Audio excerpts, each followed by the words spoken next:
Hasretini verdi yüreğim para. Kol keşirime tapılmaz çare.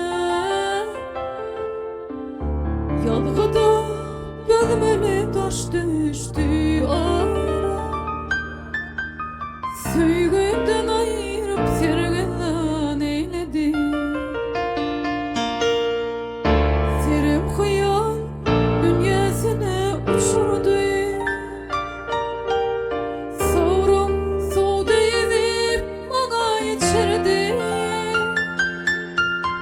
Şeydi ben baktımı duştun geçirdi. Ayralı beni hayran eyledi. Ah yüzüne bakan bir halı duşu. Özümü bilmeden yüreğim coşu.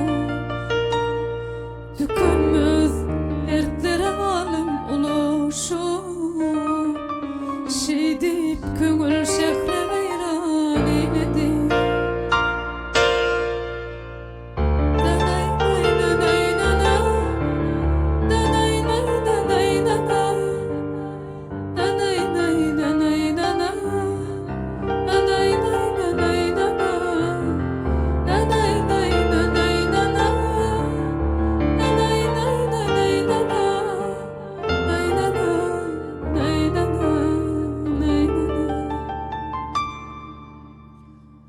Umurduma birbirine karışan